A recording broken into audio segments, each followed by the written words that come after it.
Alors, aujourd'hui, Monsieur le ministre, est-ce que vous pensez qu'avec toutes ces coalitions XXL qui se sont formées autour du PASTEF, vous ne craignez pas peut-être un revers par rapport donc à ces législatives?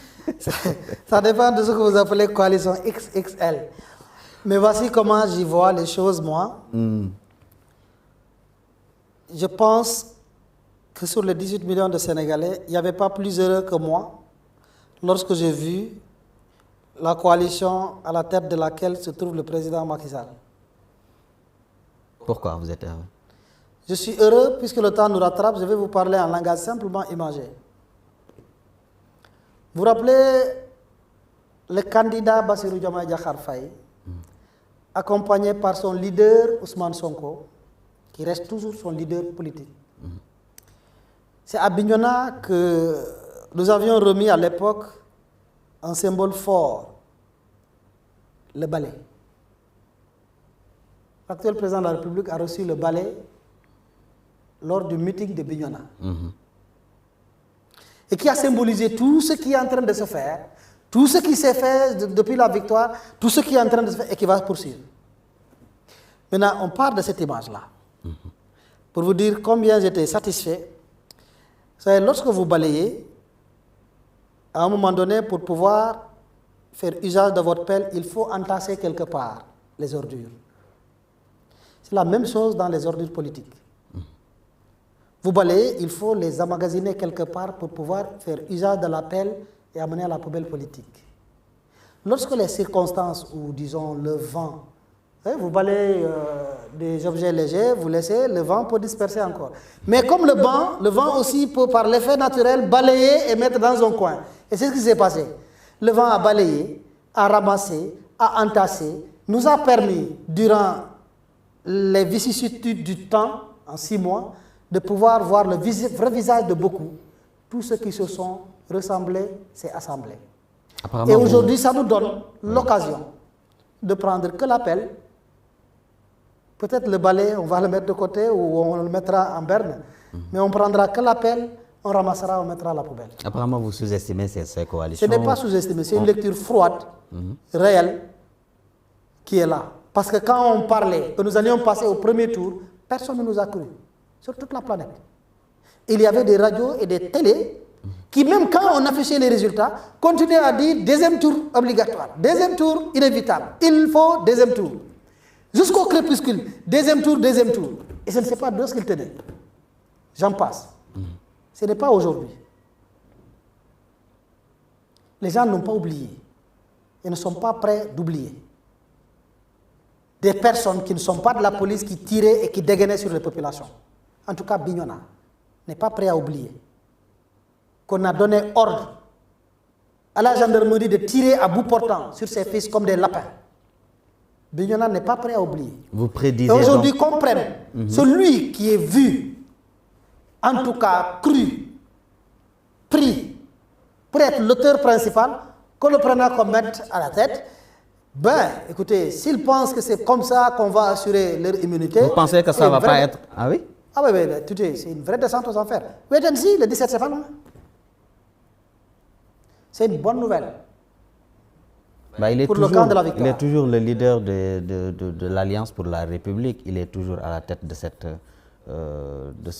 ce parti. Oui, c'est quoi leader? Même le camp des plus grands bandits, ils ont un leader. Ino et Alex, à l'époque, il y avait un leader entre eux. Leader, c'est quoi?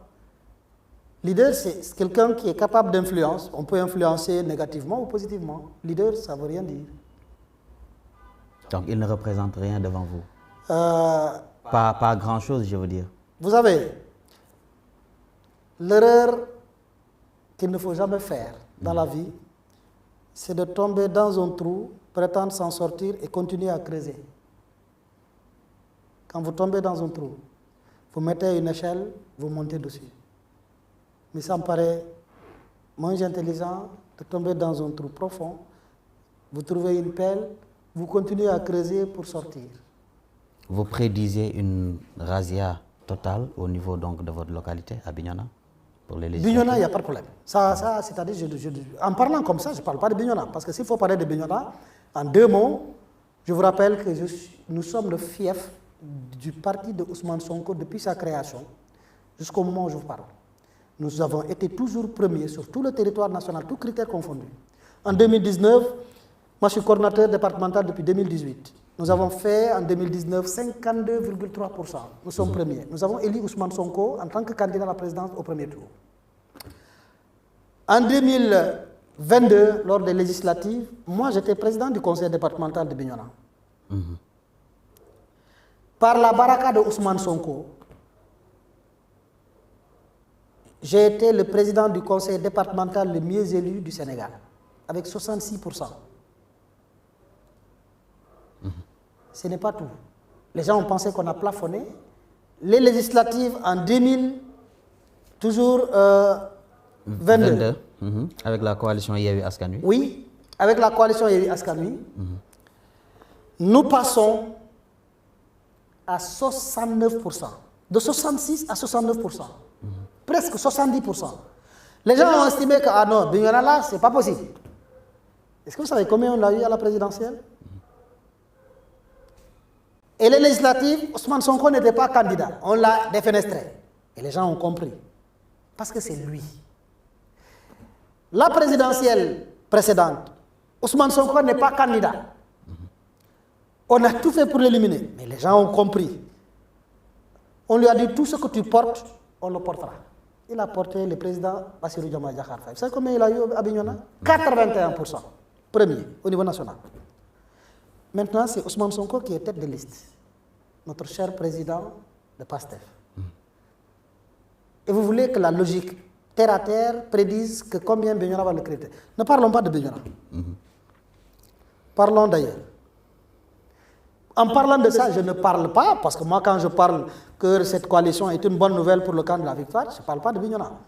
Quand ils avaient le pouvoir, ils sont venus menacer en Casamance. Le président Macky Sall a dit ceci de très grave. Mais il ne faut pas oublier qu'il y a des départs, bon, certains qui ont été avec la coalition, qui ont été avec PASTEF au niveau de la coalition Yewwi Askan Wi, notamment Khalifa Sall et le PUR, actuellement sont de l'autre côté. Vous oubliez très vite une chose. Combien ils ont eu à la dernière présidentielle? Si le meilleur baromètre d'appréciation, ce sont les chiffres des urnes, prenons comme référence la dernière présidentielle. Est-ce qu'il n'y a pas changement? Aucun de ces partis n'a eu 2%. C'est-à-dire aucun de ces partis, sur 19 candidats, aucun, à part Amadouba, aucun n'a eu la restitution de la caution. Vous n'avez pas entendu, hein? Vous additionnez tout ce qu'ils ont eu. C'est-à-dire vous prenez ce que Amadou a obtenu.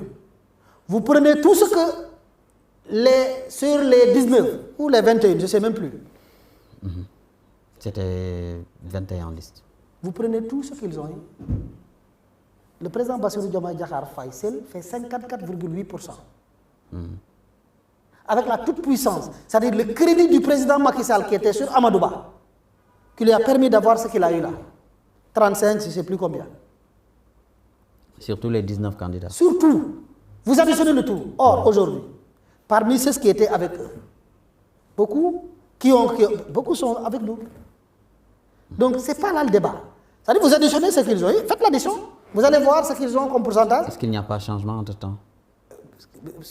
Qu'est-ce que vous appelez changement? Et qu'est-ce qui est à l'origine du changement? Qu'est-ce qui expliquerait les changements? Par rapport au comportement des électeurs, vous n'envisagez pas? Au contraire, les électeurs, au contraire. Parce que ce qu'on nous a fait endurer à l'Assemblée nationale, c'est là où il y a la sagacité dans le truc. La bonne foi, elle paye toujours. La vérité, elle paye toujours. Ça, le président aurait pu dire, je dissous l'Assemblée au premier... mais il a donné des lois qui rentrent dans le cadre de ses engagements. La seule loi qu'ils ont votée, c'est la loi qu'il a amenée pour consacrer davantage la liberté et qui prouve par ailleurs que nous ne sommes pas dans le cadre de la réduction des comptes pour faire quelque chose qui va porter entorse à la réglementation, parce que ce n'est pas au même moment qu'on va mettre en place une commission nationale, un comité national des droits de l'homme pour mieux surveiller. Donc, côté politique... Vous êtes confiant? Plus que confiant. Mais nous ne dormons pas sur nos lauriers. Et c'est là le point d'attention. Cette confiance que tous les patriotes ont en bandoulière, ne doit pas nous pousser à dormir sur nos lauriers, parce que nous avons, comme Waly Diouf Bodian l'a dit, des opposants milliardaires qui sont prêts à tout. Mais c'est l'occasion de faire rapatrier et renflouer les caisses de l'État, parce que l'argent volé, il n'y a jamais, jamais de droit acquis dans l'illégalité. Merci beaucoup, monsieur le ministre. Je vous remercie. Votre dernier mot à l'endroit des internautes? Mon dernier mot à l'endroit des internautes est d'encourager tout le monde à continuer sur ce processus de démocratisation de l'information. Aujourd'hui, les citoyens peuvent avoir l'information à partir de son portable et partout. C'est ce qu'ils croient qu'ils ont le monopole de l'information pour faire dans la désinformation, n'ont pas compris comment nous nous sommes construits. Et ce n'est pas aujourd'hui qu'on va avoir peur d'être dans la vérité. Et c'est la raison pour laquelle je lance un appel à tous les patriotes. Je lance un appel à tous les candidats. Nous avons choisi d'être un parti démocratique qui accepte les débats de fond et le droit à l'ambition de chacun. Mais à un moment donné, il faut choisir. Qui choisit élimine. Et c'est l'occasion de vous dire, quel que soit le choix sur qui il portera, nous sommes tous appelés au devoir patriotique. Et le don de soi pour la patrie, les cotisations, ce que nous avons fait, ce n'est pas parce qu'on est dans l'État que nous allons changer. Le changement doit commencer par nous. Et nous devons consommer ce qu'on a vendu au peuple sénégalais.